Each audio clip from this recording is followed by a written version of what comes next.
کہ جس کی وجہ سے ہماری نسلیں بھی بھگتیں گی جو کچھ اس نے کیا ہے. آپ نے خود سے میرے تھاٹس آپ کو کیسے پتا چل گئے کہ آپ نے زیوم کر لیا میں دونوں چیزوں کے بعد؟ مشرف آپ یہ بات کر رہے ہیں. میں کہتا ہوں افغانستان غیر مسلم ملک بھی ہوتا تب بھی مشرف نے جو کچھ کیا یہ حرام تھا اسلام کی روح سے. آگے چلیں. میں یہ بھی کہتا ہوں کہ محمد علی جناح جب زندہ تھے اور کشمیر میں فوجیں ہماری گھسائی گئی وہ بھی اسلام کے خلاف تھا, وہ بھی معاہدہ انہوں نے توڑا. یہ ہو نہیں سکتا کہ اوپر سے آپ اقوام متحدہ کے اندر بنے ہوئے اور اندر سے آپ گریلا وار کر رہے ہیں, وہ بھی غلط تھی. اسلام کی روح سے اس چیز کی اجازت نہیں ہے. پاکستان میں غربت ایک بہت بڑا مسئلہ ہے, جہالت ایک بہت بڑا مسئلہ ہے, جس کی وجہ سے فرقہ واریت بھی ہے, جس کی وجہ سے پاکستان کے اندر نفسیاتی ہجان کی کیفیت بھی ہے, پولیٹیکل ڈس ہارمنی بھی ہے. آپ کو کیا لگتا ہے زیادہ مسئلہ غربت کا ہے یا زیادہ مسئلہ ہمارا جہالت ہے؟ جہالت ہے مین مسئلہ. غربت کی وجہ بھی جہالت ہے. اگر جہالت نہ ہوتی, پیروں کی زیارتوں پہ لوگ جاتے ہیں, یہ تو کھانا کھانے جاتے ہیں, یہ تو ایک ہے نا, جہالت سے کوئی تعلق نہیں ہے. نہیں, جہالت سے بھی ہے تعلق. داتا صاحب علی ہجویری کے مزار کے اوپر جا کے قبر پہ لوگ جو دعا کرتے ہیں وہاں پر لنگر بڑھتا ہے مرزا صاحب, وہاں پر یہ تو نہیں ہوتا کہ کوئی گیان بڑھ رہا ہے. اگر یہ صرف جہالت پہ ہوتا تو پڑھے لکھے لوگ وہاں کیا لینے جاتے ہیں؟ بہت کم تعداد میں جاتے ہیں. نہیں, ایسا وہ ہے ہی پڑھے لکھے لوگ, ہے ہی کام ہے تو کم ہی ہوں گے نا. اگر آپ کے پی ایچ ڈی میں نے ایک دو دیکھے تو پی ایچ ڈی ہوتے بھی کام ہی ہے نا.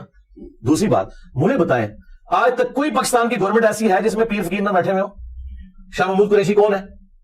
ادھر بھی پیر بیٹھے ہوتے ہیں. مخدوم امین فہیم کون ہے؟ یوسف رضا گیلانی کون ہے؟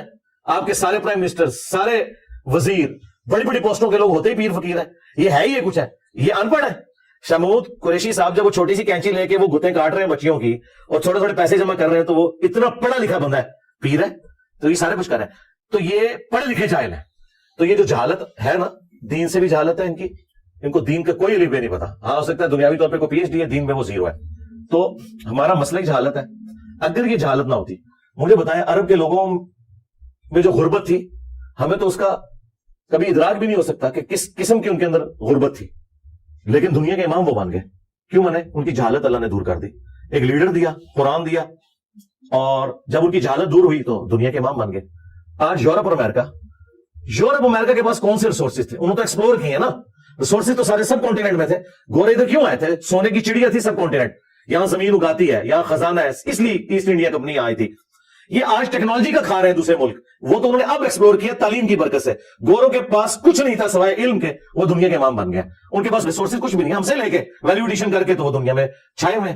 تو ہمارا پہلا مسئلہ جہالت ہے, اسی کی وجہ سے غربت ہے, اسی کی وجہ سے, اسی کی کورالریز ہے ساری کی ساری.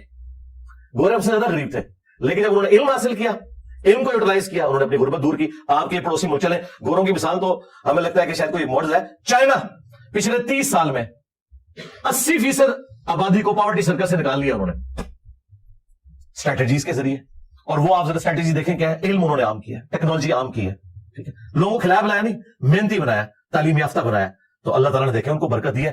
میں کہتا ہوں اس دور حاضر میں اگر چند بڑے معجزات ہیں ان میں سے چائنا ایک ہے, دنیا کو لیڈ کر. سیلف ڈیفنس کے اندر, چونکہ پاکستان کے اندر پولیس اسٹیٹ ویسے نہیں ہے جیسے مضبوط ہونی چاہیے, سیلف ڈیفنس میں اسلامی قوانین کے مطابق کسی کے گھر میں کوئی بندہ گھسنے کی کوشش کرے تو سیلف ڈیفنس میں اس کو گولی ماری جا سکتی ہے. پاکستان کے قانون میں ماری جا سکتی ہے. پاکستان کا ایک قانون ہے کہ اگر آپ کے پریمیسز کے اندر کوئی بندہ آ گیا نا, آپ سیلف ڈیفنس میں سے گولی مارے اور وہ مارا جائے تو اس کے اوپر کوئی گرفت نہیں. اور صحیح مسلم میں حدیث ہے, اگر تیرے گھر میں چور گھس آئے ان سے لڑ, اگر تو مارا گیا تو شہید ہے, اور اگر وہ مارے گئے تو تیرے اوپر کوئی قدر نہیں ہے. تو نبی الاسلام کی جو حدیث یہ صحیح مسلم کی ہے, این پاکستان کا قانون اس کے مطابق ہے. چیئرمین پی ٹی آئی کا توشہ خانے کا جو کیسز سامنے آئے ہیں, اسلامی قوانین یا اسلامی روایات کے مطابق یہ بتائیے کہ توشہ خانہ کون رکھ سکتا ہے, اور اس میں عمران خان کی گواہی کے بغیر جو عدالت نے ان کو سزا سنائی ہے, کیا ایسا ہو سکتا ہے؟ دیکھیں پاکستان کا جو قانون ہے نا توشہ خانہ والا, یہ اسلام کے خلاف ہے. بخاری مسلم میں حدیث ہے, نبی الاسلام جو عاملین زکات بھیجا کرتے تھے, جو سورہ توبہ کی آیت نمبر 60 میں ہے نا, کہ ان کی تنخواہیں بھی بیت المال میں سے جائیں گی, جو عاملین زکات کے کلیکٹرز ہیں. تو وہ جب زکات کلیکٹ کر کے لاتے تھے نا, بھیڑ بکریوں کی, گائے کی, تو وہ بیت المال میں جب جمع کرواتے تھے تو کہتے تھے کہ یہ وہ چیزیں ہیں جو زکات کی مد میں ہمیں وصول ہوئی, اور یہ ہمارے پرسنل گفٹس ہیں توشہ خانہ والے. تو نبی الاسلام نے فرمایا, بخاری مسلم کے الفاظ ہیں, تم اپنے ماں باپ کے پاس گھر میں بیٹھو, میں دیکھتا ہوں تمہیں کون گفٹ دے گا, تمہیں اس پوسٹ کی وجہ سے گفٹ ملے, لہٰذا اپنے یہ گفٹ بھی بیت المال میں جمع کرواؤ. توشہ خانہ جو ہے نا پاکستان کا, وہ پاکستان کی ملکیت ہے. وہ پرائم منسٹر کی پوسٹ کو ملتا ہے, عمران خان یا نواز شریف یا جنرل باجوہ کو یا بندیال صاحب کو نہیں ملا, وہ پاکستان کی اس پوسٹ پہ بیٹھے ہوئے بندوں کو ملا ہے. یہ تو عمران خان صاحب کی برکت سے اب یہ سب کو یاد آیا کہ توشہ خانہ میں کچھ ہوتا تھا, تو پہلے جو لوگ اتنا کچھ کھا گئے ہیں کوئی ذکر نہیں کیا.